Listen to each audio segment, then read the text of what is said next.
Hello everybody and welcome back to the P1 podcast with Matt and Tommy. Yeah, we're back. Race 2 of a 24 race season. No, I'm joking. I actually had a good time despite Max Verstappen dominating from essentially lights to flag, but we had a little Norris lead for a little while. You never knew if there was going to be 7 safety cars to change the complexion of the race. But yes, Tommy, we're going to talk about Saudi Arabia and we're going to reflect on some key moments. There were some interesting things to keep an eye on. So lots to still talk about. Yeah, things actually happened in this race. We discussed it on Twitch, saying that, it's actually a pretty decent race. I mean, our expectations are unbelievably... Yeah, let's not preface this with this was a decent race, because I know for a fact people will be like, absolutely not, what are you saying? Well, what I'm saying is that it was actually a decent race in this 2023 era that we've kind of had. 2023?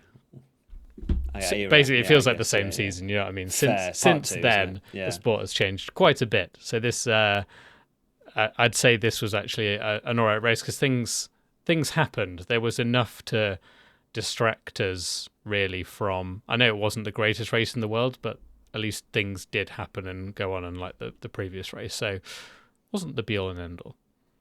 It certainly wasn't, and we'll get into all of that very shortly. First and foremost, I need to shout to you about the P1 Live Show tickets that we are doing in Cambridge, Bath and London. I know for a fact that Bath has only a few tickets remaining. I think Cambridge is close behind, and then London would love to see you there as well on the 14th. So it's 11th, 12th and 14th of April. If you want to come along, please do.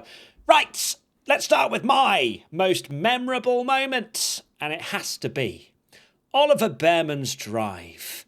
Because it needs to be spoken about. It has been spoken about. The boy from Chelmsford, as Crofty kept saying over and over. Bearman finishing P7, rocking up on the Friday, having a practice session in a car he's never driven, in a series he's not... Obviously, he had a go in the Haas, hasn't he? But realistically, he's never driven Saudi in a Formula One car.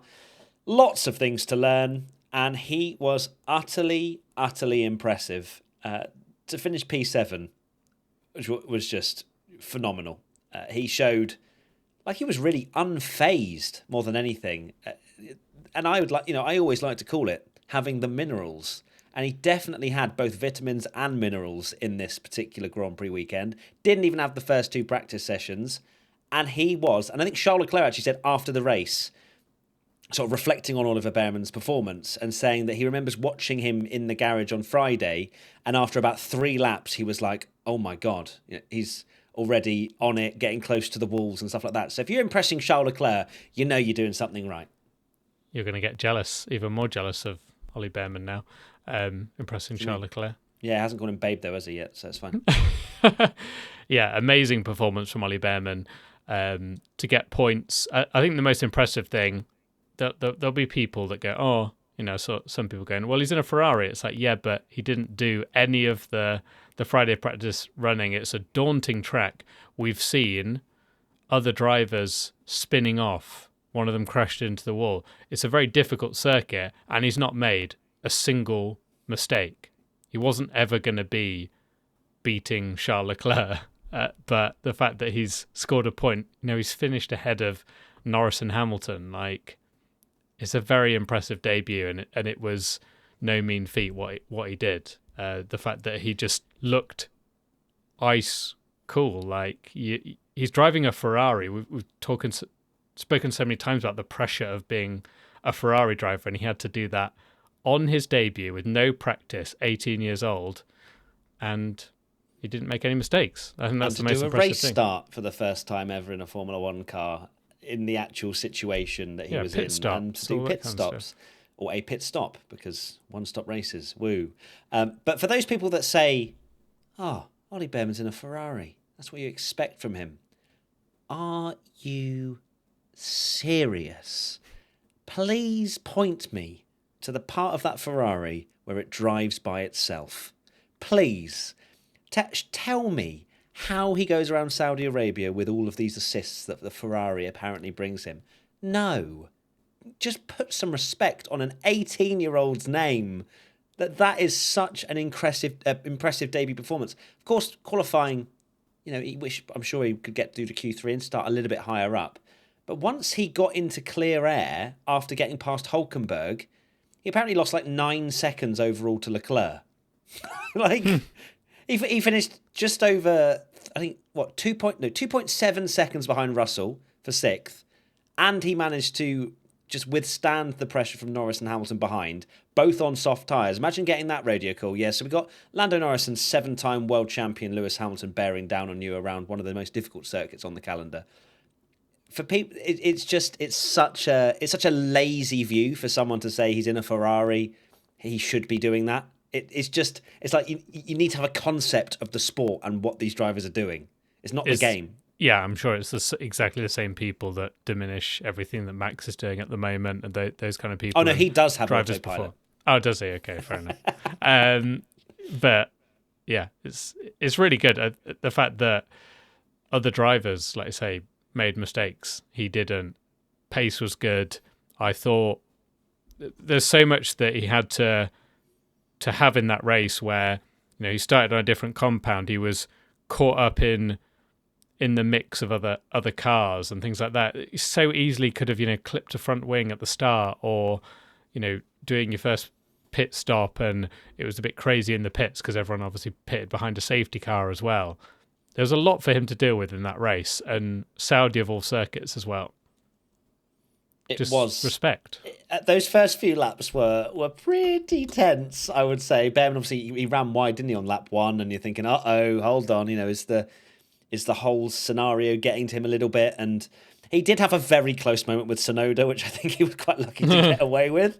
But apart from that, he sort of settled into the race, and what a performance. Question from Game Changer 08. Does Bearman already deserve an F1 seat for 2025? Will Haas be a most likely team for him, and eventually he will replace Lewis at Ferrari in a few years' time?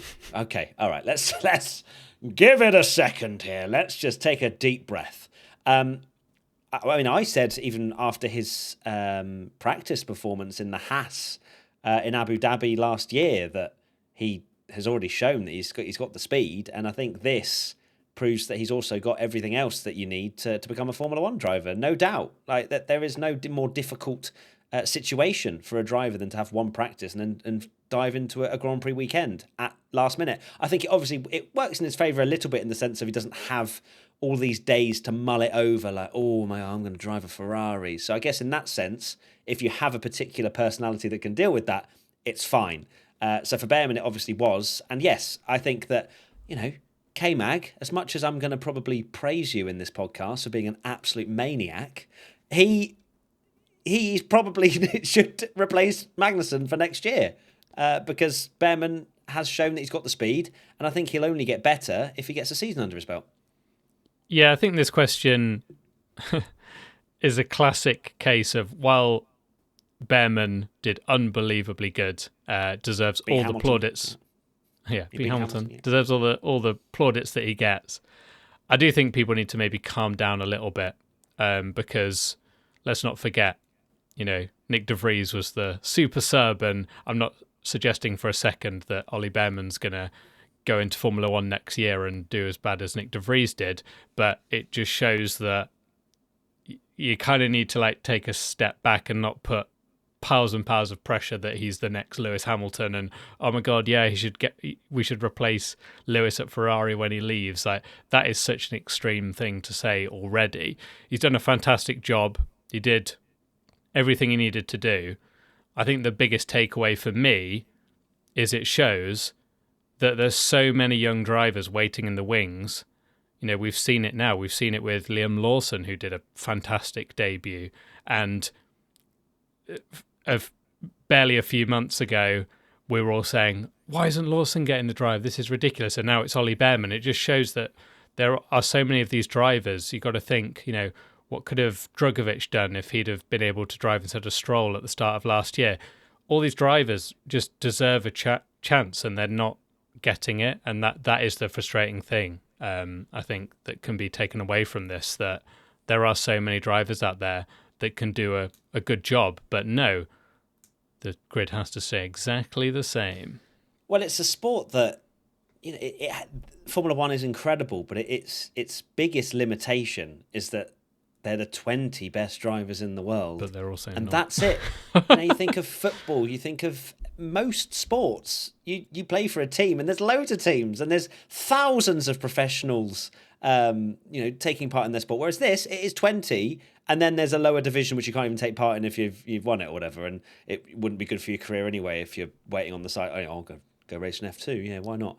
It's all so about frustrating. timing as well. It's the sad reality, and it's a horrible thing to think about. But like, that could, and I hope it's not, but that could be Bearman's only ever like Formula. I really hope it's not, but it could be. But it could be. It could be. Opened up that door enough. No, but you say that, and then someone starts smashing it in F2, and oh my god, they're the next best thing. Oh, we need to get him. He definitely deserves a seat. And like, it's just Bearman's changing. Still in F2. Well, yeah. But it's and changing he was on pole all for the that time. And had to withdraw. So Yeah. poor bloke.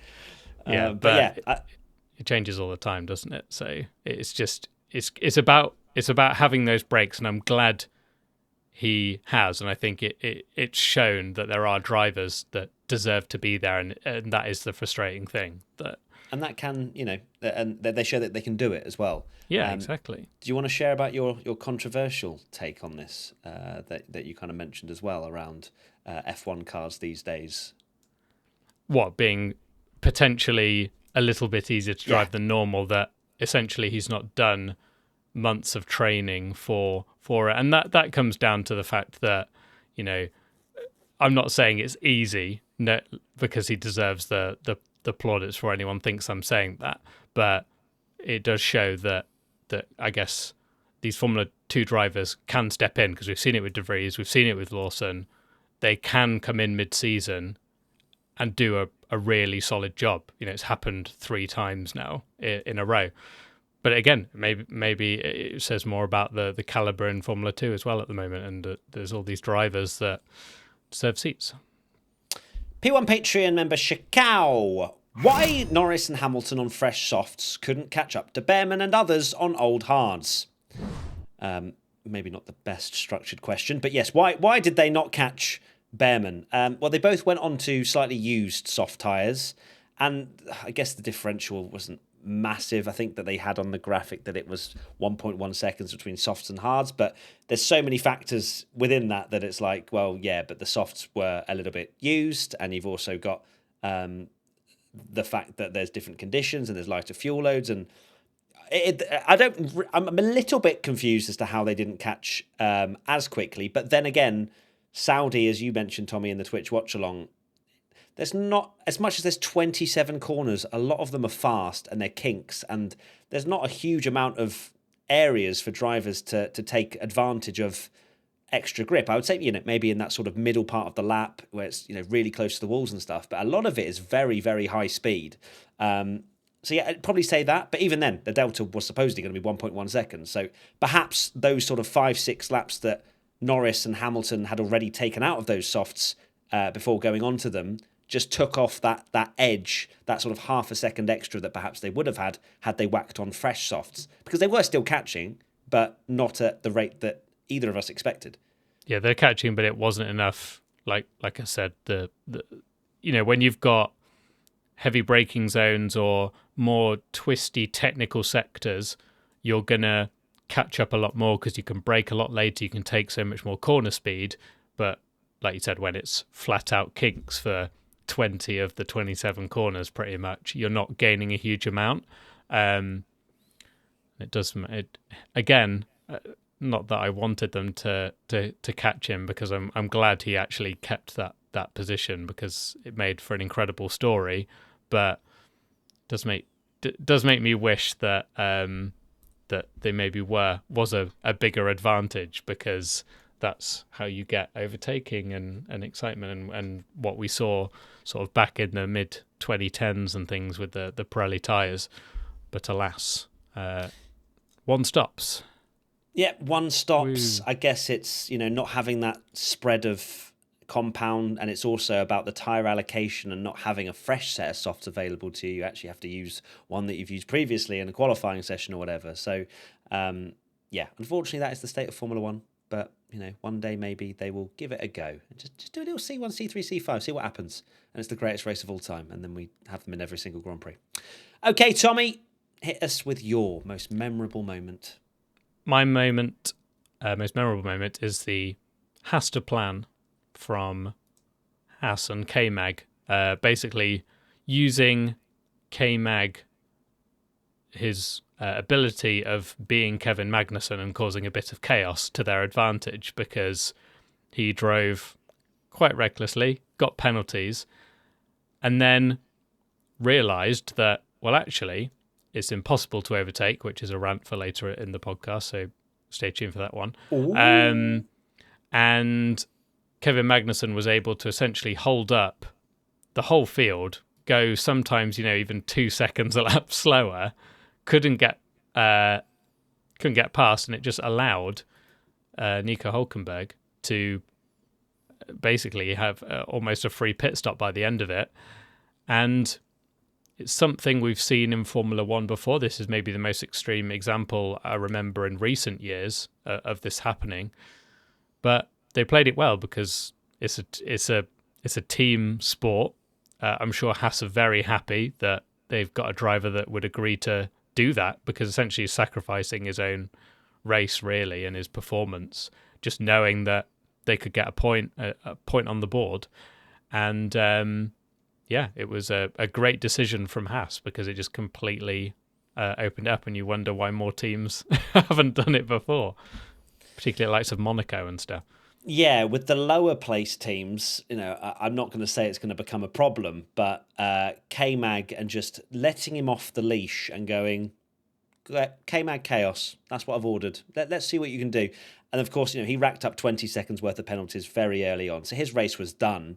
And then fair play for him to take it on, him and Haas. I don't know who obviously made the decision, but I'm sure K-Mag getting that information and then being able to quite cleverly defend and slow down. It was, it's not like it just does it itself. K-Mag was very clever in the way in which he deployed his battery, made sure that he was really quick out of the final corner so that, Ocon, whoever it might have been, couldn't get enough of a run to make the move into turn one.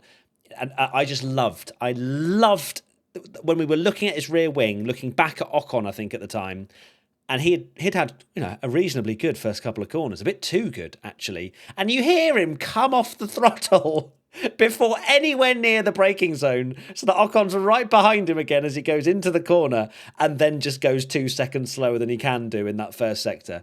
Absolute cinema. Genuinely, yeah. I thought it was really quite fun to watch. Some people are like, it goes against the spirit of the sport. But for me, I found it entertaining, and thankfully, that was one of the only bits that we could... Well, not thankfully. I mean, thankfully, it came up as one of the most entertaining parts of the race. Fight for P12. Yeah, and, I had a lot riding on this as well, because I was backing my boy Hülkenberg. So, K-Mag did a great job with that.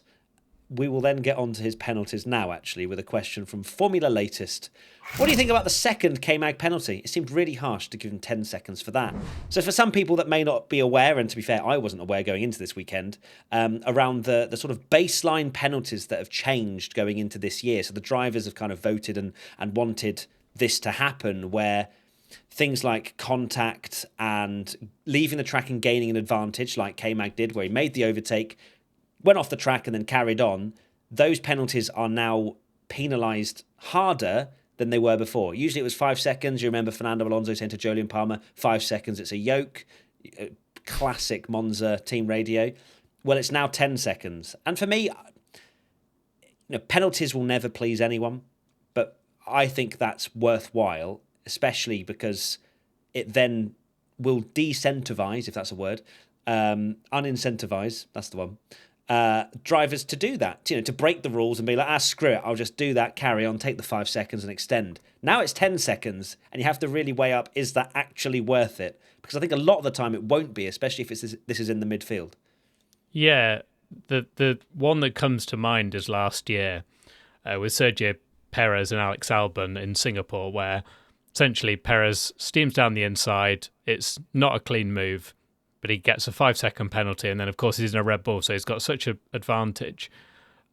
He can pull 5 seconds away. It's funny that people say this is a bit harsh, for 10 seconds. Now, in the midfield, you go, this is the whole thing with penalties and how you judge it based on what actually happens, because you know for a fact, and I said this in our watch-along, that Max Verstappen, or almost like what he did in Vegas, where he broke the rules, got a penalty, and he went, well, that's fine, I'll just stay ahead then and pull a gap. And that then people were going, well, it should be 25 seconds or whatever. But when it's in the midfield, like 5 seconds, 10 seconds, can lose you a lot of time. Does make me think, and maybe we always say this and maybe it doesn't happen, but it does set a precedent that Formula One teams can essentially, that you can go for a dive bomb that's never really on, cut the corner, and then you're ahead. And then it's worth it to back everyone up for your teammate. I joked in a social clip that Magnuson might as well just cut turn one at Australia, back the whole field up, take the penalties again, because it's really hard to overtake. So it's hard to judge, because for this 10 seconds we're going, oh, that seems a bit harsh, but it got Haas a point, because I don't think Magnuson's overtaking Yuki Tsunoda anywhere else on the track, and essentially he overtook him illegally, stayed ahead of him, and then just blocked him the whole race. So it worked. It did work. It worked for Hulkenberg. It didn't obviously work for Magnuson because he sacrificed himself. Yeah. But I think that this doesn't become a thing purely because I think a lot of tracks this doesn't work, especially if Saudi, you can't really overtake in a lot of places, and then as long as Magnuson gets a decent run with good straight line speed, then he was okay. I don't think every team can do that. Only teams that boast great straight line speed. So Williams will be writing this one down and going, yep, that's James Vowles. Yeah, okay, cool, let's do that. Absolutely. You can't really do it in Monaco because there's nowhere really to cut. So maybe the chicane, actually. The chicane, you could go out straight the tunnel, over the chicane straight on lap one. On. Boom. Love that. Win the race. Yes, I think that I have to be careful, but I think it is very track specific, and it's such a unique situation. I think that you had an Alpine, for example, that basically you would have been faster to get out and walk, trying to get past Magnuson for a while. Yeah, it was the dream for Magnuson that it was a front of it, of all the cars you want at the front of the DRS train. Behind you is the Alpine. An Alpine. If it had been Albon, then with no damage, he would have flown past and probably even scored a point, maybe. So, I think it was just the situation that brought itself there, and K-Mag took full use of that. Question from F1 Pharrell. What do you think about the decision of Lando's jump start? A yoke. Which wasn't a jump start, apparently.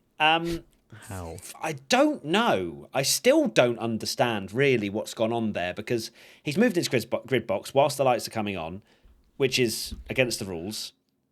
But we've also seen other drivers moving around the grid box, but I believe, I can't remember them off the top of my head, but they would be maybe moving around before the lights come on. Because he moved, but that was him just adjusting in his grid box, wasn't it? So different situation to the lights coming on. Norris went. It clear as day he has left his grid box as well, stopped, and then carried on again, and obviously didn't get a great start. So the only reasoning I've got here for that is that the FIA have gone, well, he hasn't actually gained an advantage, no penalty. But how I always thought of it was, if the sensor goes off, you get a penalty no matter what. Like, done, slam dunk, see you later, cheers.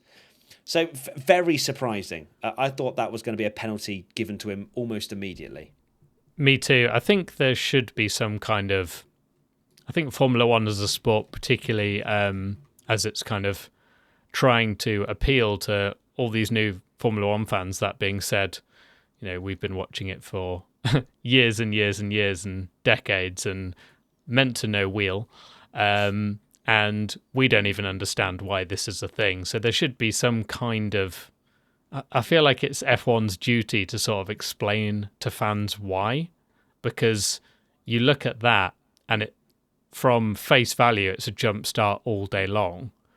And in other sports, these kind of things happen and you go, well, it can be explained. It'd be like, oh, well, this person's here, so that's why it's done. Whereas in Formula One, it's just like, no, don't worry, mate. It's not a penalty. Okay. Yeah, we can see with our own eyes We can see with our own eyes that this happened, and I'm actually watching Sky's explanation of it right now, live on the podcast.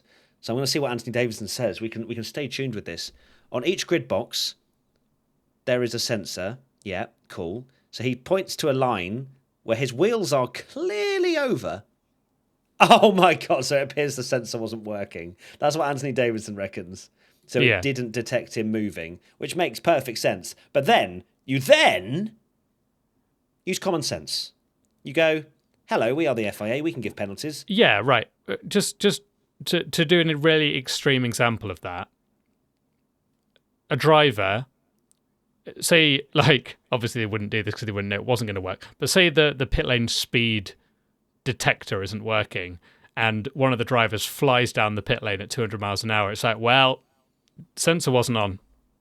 It's a very extreme example, though. It's a very extreme example, but for the purpose of explaining it, like, you can see the literal thing in front of you that it's a penalty. So why does it need a technology to tell us that that's a jump start? Because we all have eyes and we can see it. I bet it's because McLaren can then argue that, like, it probably says in the rule somewhere. Yeah. If the sensor gets triggered, then you get a penalty. The sensor hasn't triggered because it's broken or faulty. And McLaren are like, well, doesn't say anything about eyeballs in this rulings. It's ridiculous, don't get me wrong. But yeah, it was clear as day that he jumped the start and should have got a penalty. So funny as well that he joked about what he could do in the race after qualifying. And he said, well, I could jump the start. And he quite literally did. And didn't get a penalty and got away with it. Maybe because he admitted that he was going to do it. That's allowed. Maybe that's in the rules. Who knows? But Lando, very lucky boy to not get penalised for that. Next question. P1 Patreon member AMG Piper. Is it too soon to say Daniel Ricciardo is washed? Surely if he wants the Red Bull seat, he needs to be beating Yuki. Oh, God. This is not a good conversation if you're a Daniel Ricciardo fan. Nope. An embarrassing weekend, really, in Saudi for Danny Rick. Has to be beating Yuki. Completely agree with you, AMG Piper. If he wants to drive anything better than an RB, that's absolutely what he needs to do. And if anything, if he wants to keep his seat in an RB, he needs to be at least matching Yuki Tsunoda, if not beating. Look, perhaps he's got a terrible start to the season and he'll pick it up. We are 2 races in. But if this form continues, I'm very concerned about the future. Let's not forget, he has got a great performance in him. Mexico last year, unbelievable. But what's going on at the moment here? Spinning on his own out of turn 1 as well. Yeah. I was like, oh no, that just kind of added insult to injury, didn't it? I was like, oh no, this is. Yeah, because it sounds like he's had a very slow pit stop, but that doesn't excuse the fact that he was half a second off Yuki in qualifying, and then you think, oh, he's better in the races. So, he's was battling or way behind Logan Sargent, and then spins on his own. It was a performance at the kind of end of the McLaren Danny Rick era where you were just like, God, this isn't right. What is going on with him? And yeah, if it carries on, it's only race 2, but if it carries on, it's not a question of is he going to get the seat at Red Bull, because Perez is doing exactly what he needs to do.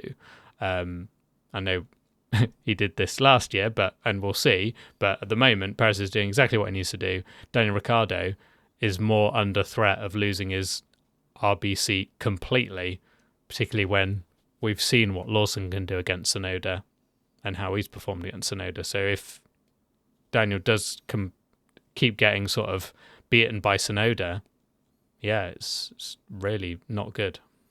Yeah, not a good start to the season, and we'll have to monitor this over the next few races because, yeah.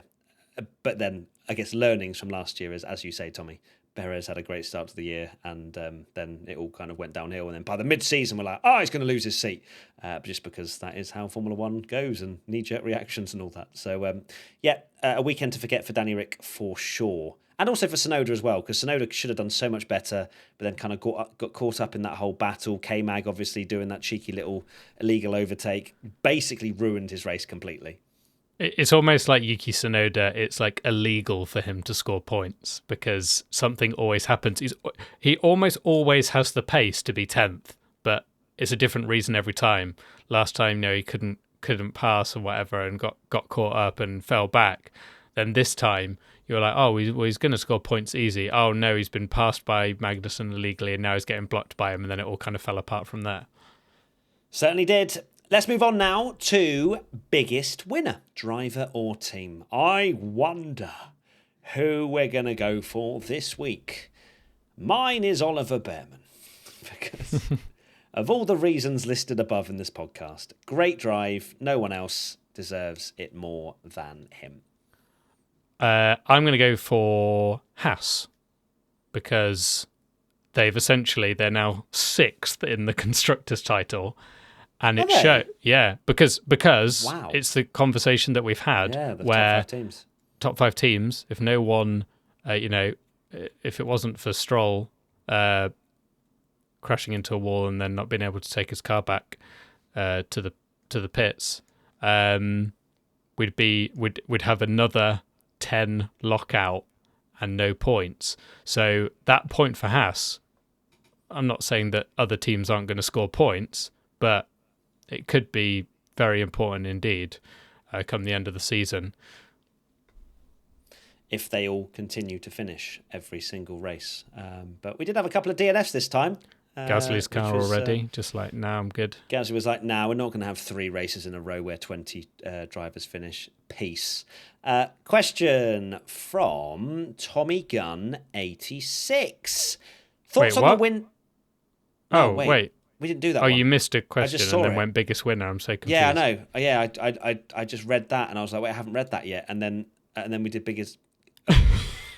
Thoughts on the wind tunnel time sliding scale? It clearly hasn't worked. Screw that question.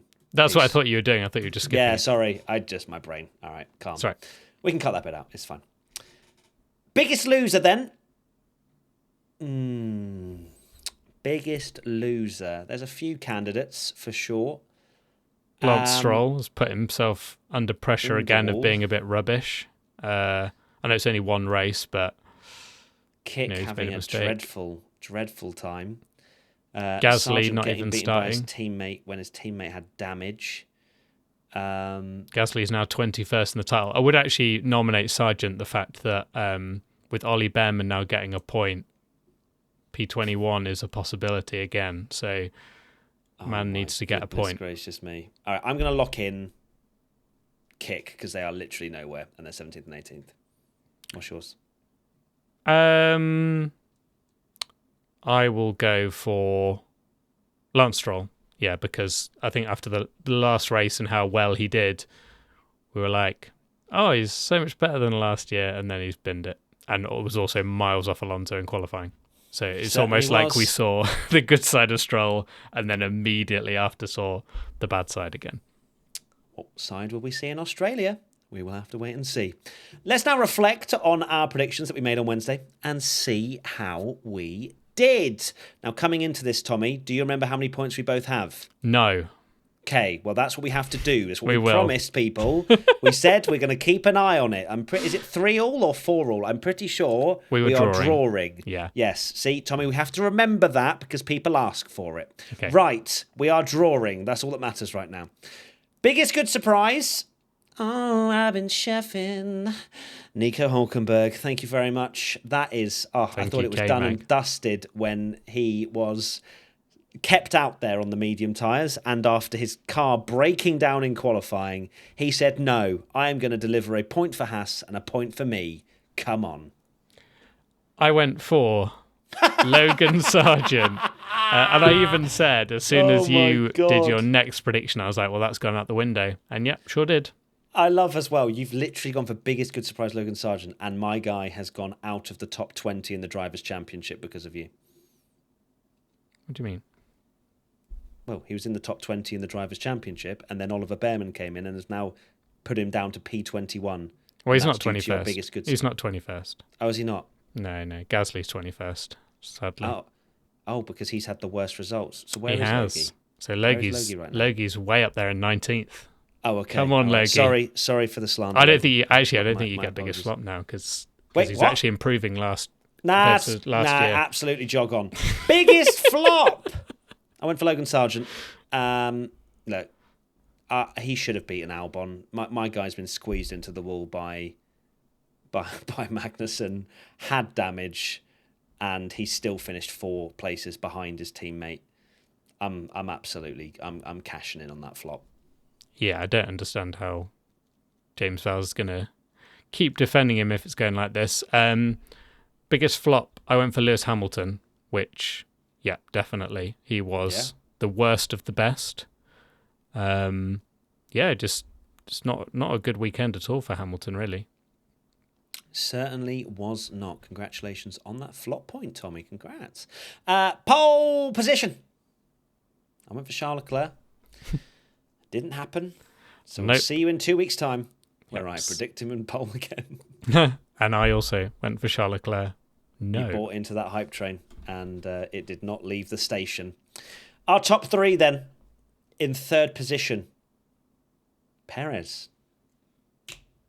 No, it was 2nd. You were so confident. I forgot. How did I think it was 3rd? I was thinking of. Quali. What am I doing? I've just celebrated. Amazing clip. That is wild. How have I forgotten Perez finished 2nd? That is crazy. Damn it. I literally came into thinking, I got a point for top 3 because obviously Perez finished 3rd. No, that was in quali. All right, cool. 0 points. You? I went for Carlos Sainz and he didn't even do the race. Wild. So. Yeah, he didn't even do the race. In 2nd, I went for Verstappen. Don't care.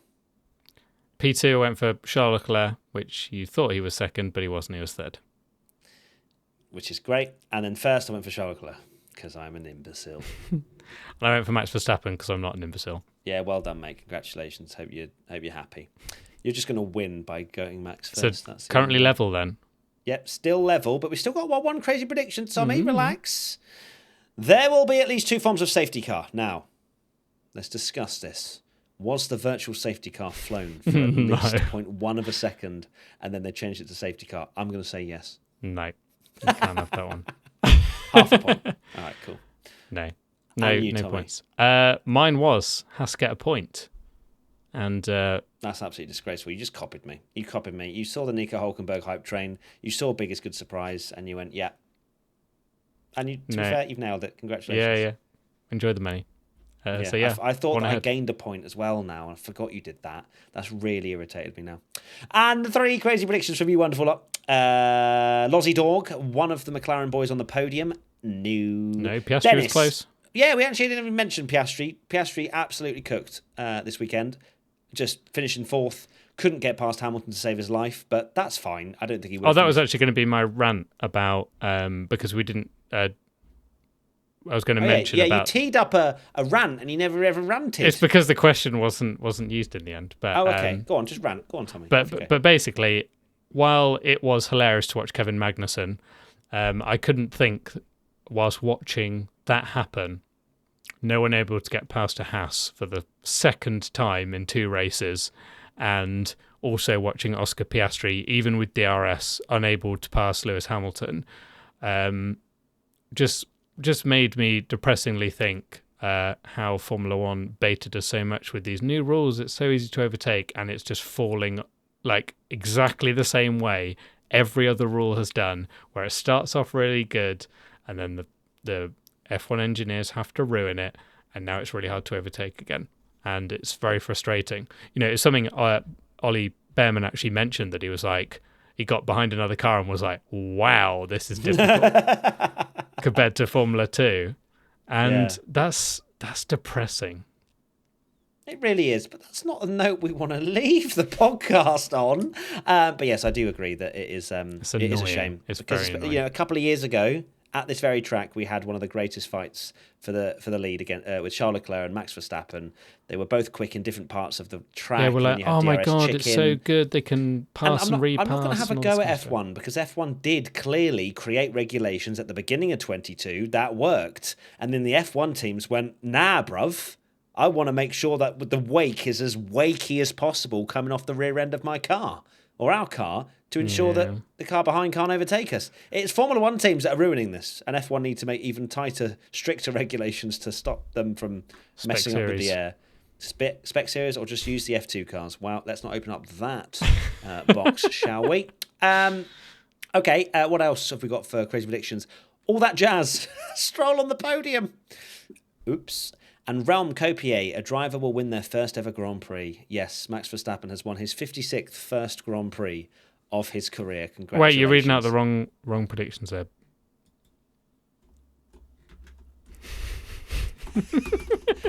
That was from a so podcast attached. a while ago. Yeah. It was so attached. Right. Dennis, a Merc engine blows up. No. Sir Bacon the Sixth, V-carb double points finish. Absolutely not. They got a whopping 0 points. So congratulations to them. And that pretty much sums up this chaotic Saudi Arabian Grand Prix podcast, Tommy. What are your final thoughts? Final thoughts are that... Oh, here we go. Tommy should be in bed. It is 9 p.m. At least there's some spice in driver ratings for a change. So look forward to that one. Stay tuned for compared driver to the ratings. last race where nothing happened. So there's actually things to be discussed and opinions to have. So can't wait to get cancelled for that one. Bring it on.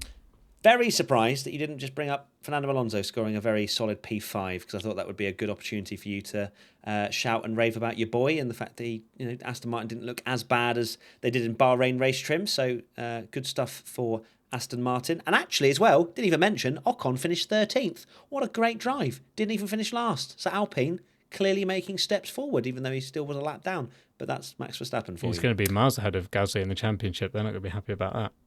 I also really enjoyed as well, just to clarify anyone that still has confusion about it, that the race classification gaps are with penalties applied, because everyone was seeing that Leclerc finished 4.996 or whatever it was seconds behind, and was like, well, how's he not got second then? So he finished just under 10 seconds behind, and then the 5 seconds was applied. So that's just to clarify that one, for anyone that was wondering why Leclerc. But you definitely didn't think Paris was third. That's true. Maybe that's what happened there. Maybe that is what's, the confusion that's happened here is due to that and the amount of people messaging me about it. Okay, that is it. Thank you, everybody. Much appreciate everyone for turning up to the Twitch watch-alongs and for supporting our content as always. We will see you in a couple of weeks. Well, we'll see you before then. We've got content, we've got content to make. But the next race is in Australia, a couple of weeks' time. We will probably look quite tired because it's an early one. But we're not going to complain. And it's a Sunday. It's the first Sunday race of the year. We've got this. I can't believe it's Saturday today. It's still. I can't get my head around it. We've not heard the Dutch national anthem on a Sunday yet. There's something to think about. That's a reason to tune in a couple of weeks for the third race of 24 this year. Bye, everyone. Bye. I promise it's going to get better soon.